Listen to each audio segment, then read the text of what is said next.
Because look, you have that strength. You have that strength. Where are the structures of the obedient movement really? Outside of the internet. No, seriously speaking. But even the person with the greatest quote unquote popular support, Obi, does not have control over the obedient movement, and so he cannot take the obedient movement anywhere. He cannot use the obedient movement to negotiate. He's actually at the mercy of the obedient movement. So that's what I'm saying. So they are creating a narrative that they know they will fail, but they are creating a narrative that they will now suck us into the vision to now say that that they failed because some other people stole the election. A huge command and control on the thoughts of a lot of obedient who listen to you and who seem to agree with you. And a lot of them out there believe that it's Obi or nothing. Let me tell you something. That's a very wrong way of looking at it. Nobody has command and control. Nobody has command and control over obedient. No, and I repeat, nobody. Not even Mr. Obi himself. Not Mr. Peter Obi himself. Nobody has. These are people, and that's the uniqueness of the obedient movement. He has not made any attempt to give that movement leadership. Instead, it is that movement that is leading him, because he thinks that he can, as the opportunist that he is, he wants to ride on that movement, on the wave of the movement. Absolutely. Because I know it's not just even financially; it's even your intellect, your business. Provide leadership, really. You don't see him defeating Atiku. He can't defeat Atiku in the ADC. He can't. See him, he even waited until the very end. Those who were smart went into ADC from the very beginning. So they took over the structures of the ADC. You are coming in with nothing, and you are going to rely on that. So that's why there is relying on negotiations now. Because it's only a negotiated outcome that can hand him the ticket of the party. It doesn't have his. Atiku is not going. He will prefer any other person safe. So structures, individuals. So these people that are in ADC, where are their structures? You understand what I'm saying? Where are the formations? Where are their where are the formations that are with them in this place?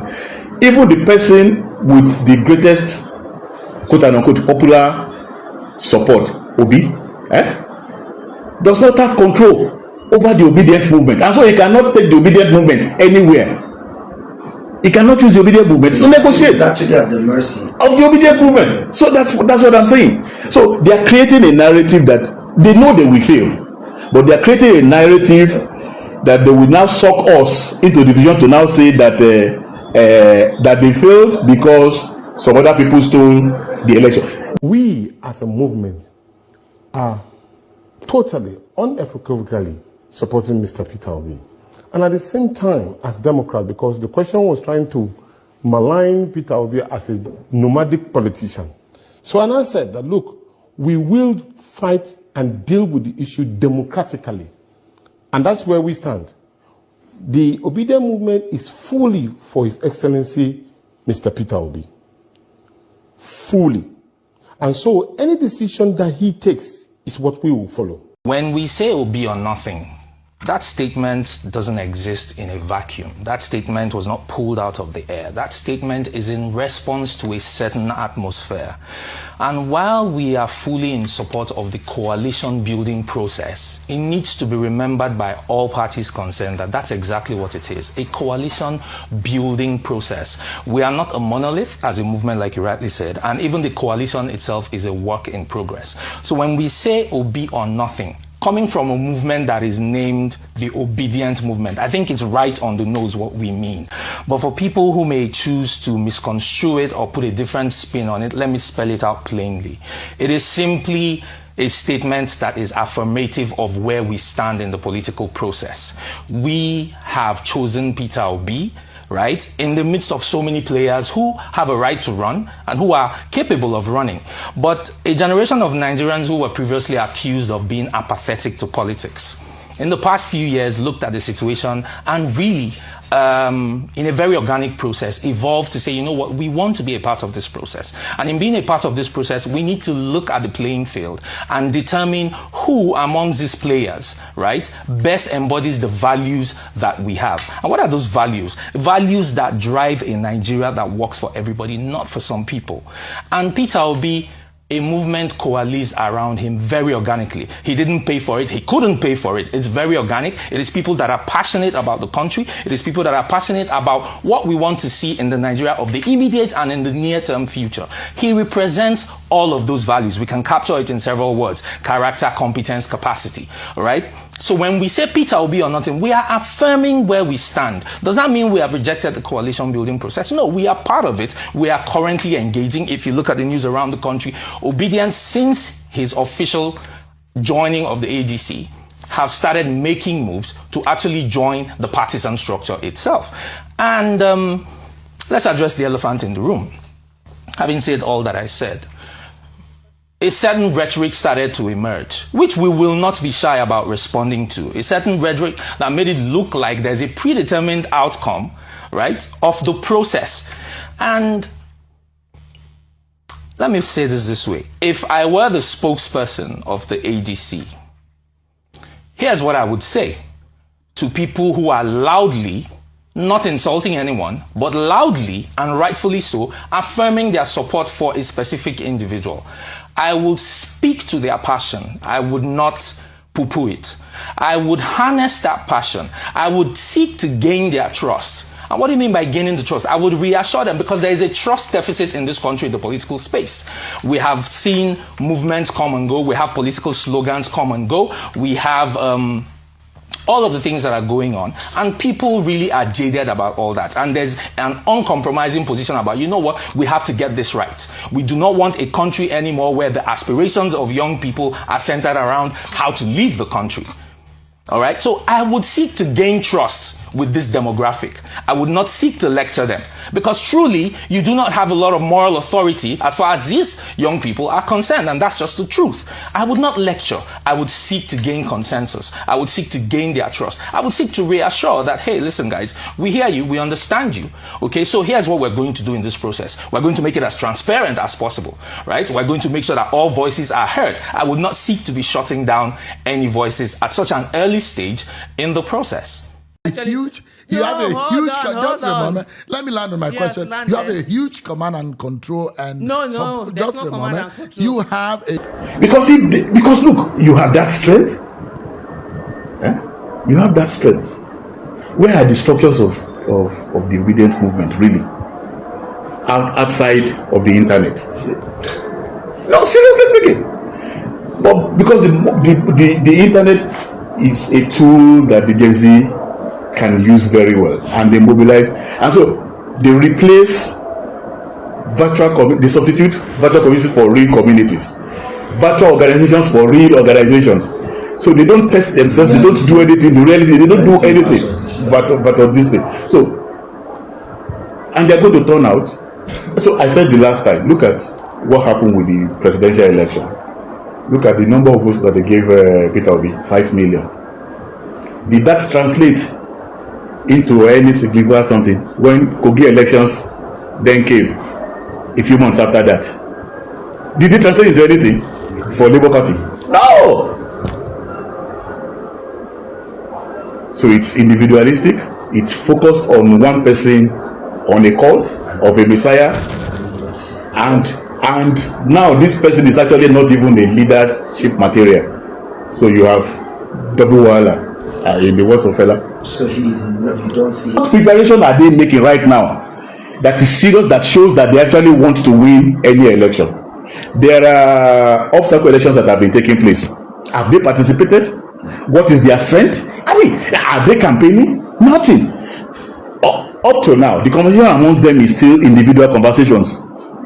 Who will run, who will not run? What does the ADC stand for? We don't know. We know what APC stands for. At least we know what this government is doing. Now, what will you do differently? If you come out and you condemn what they are doing today, what will you do differently? That's a program that people. That's a program that people can have a conversation around, because that's how democracies work. That's why, for example, even in Britain, you say you have, they call the opposition loyal opposition. His Majesty's loyal opposition. Opposition, you also want to take power, but you are loyal to the tenets of the state. That's why you prefer alternatives. And the solution was practicable. And then you now try to convince people about your alternatives.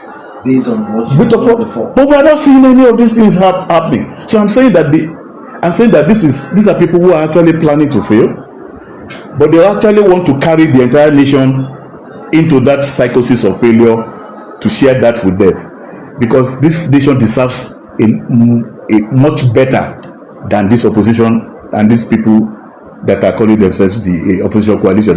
This nation deserves much better than that. Even though. So, and that for me is a configuration that we become accelerated after 2027 elections, and that's where the real conversation about a two-party structures will come. Look at some of the experimentation that they're trying to do in terms of. We've been talking that Nigeria parties are not membership-based parties. They are saying they are going to prove that wrong. They are registering people. Now, we can say that people can register. The next question is, what level of control do they have over their party? But let them register first. Yes, let them register first. Then let people who then want to mobilize them within the structures of the party. Because the challenge we have had in the past is that you don't know who party members are, apart from the potentates. You don't know who party members are, because somebody today is active in the rally of this party, tomorrow is active in the rally of the other party, and identifies with the both parties and says they are party members. So we don't have parties that are actually party members. One of the reforms that the last key electoral reform that we need. So for me, all these things that I talk about the electoral act, this electoral act that we have is sufficient. In a sane country, it is sufficient. It's the Greeks that say that the more corrupt a people are, the more numerous their laws. It's sufficient. We have over-reformed INEC. We have over-reformed the system. The one element that we have left not reformed are the political parties. And you can't get democracy right without parties. So parties have to be membership-based. Parties have to be platforms where policies are debated and discussed before they get to the party. That's what happens in other climes. And they lobby for those things to happen. And that's why parties then want to win majority so that they can implement their policies. But the first debates about policies happen in the party. In our country, the debates happen outside. The parties are spectators because there's really no party. So I think that all of these things are going to change. We are all aware that the former presidential candidate, Peter Obi, has dumped the Labour Party for the African Democratic Congress ahead of the 2027 general election. Obi had joined other opposition leaders in July to present the ADC as a coalition platform to challenge President Tinubu in the 2027 election. All eyes is on the African Democratic Congress ADC. Labour Party was there before the Obedient movement, but when Peter Obi came, he brought the party to the spotlight. Now, cracks are appearing in the African Democratic Congress over the presidential ambition of former governor of Anambra State, Peter Obi. And the Obedient movement, which is a political group, not a party, are seriously rooting for Obi this time. The Obi's followers, also known as Obedient, as we call them, are saying that he must be considered for the presidential ticket or they walk away. So let me tell you something. Yeah. So that's a comment I made this time ago. I'm like, when we get there, because I don't want to say anything. For me, I love people to see the action. You know, people always be like, oh, when you get into a party, this is. I will tell you, and I'm not mincing any words. Aisha Yusufu, today, and a lot of Nigerians, see, Mr. Peter Obi is that person who has the most competence, credibility, character, and trustworthiness of the people, that the people trust in to guide the nation to where it needs to be. And I'm not mincing words on that. And I tell you something, as we are there is no anybody that can outspend APC as it is, because they have the resources of this nation to do whatever it is that they want, and they're already doing whatever it is that they want to do. But guess what? There is one person that can outpassion them, and that's Mr. Peter Obi. And because of him, there are people who are going to come out and put their lives on the line and say there will be no rigging that will be done when they see him on that ticket. You know, there are two things that usually you get when you have someone who is running for office. Usually it's either they're very competent, but unfortunately they don't have the people, they are not as popular, they are not like the people's choice that people are ready to go all out for. Or you have sometimes the people are ready to go all out for them, but on the competency level, they are a bit weak. But for the first time in a long time that I can remember, I started voting in 1993, we have someone who these two qualities are in that person. He has the competence, and he's the one the people are yearning for. And so that's what we should be looking at. So for you, it's Obi or nothing? That's not what I'm saying. For me, it's Obi and Obi. What's your take? So my take is very simple on this. So the first narrative that I always try to, if anybody talks to me, I try to correct is that I think that we are also, I think we are creating a situation where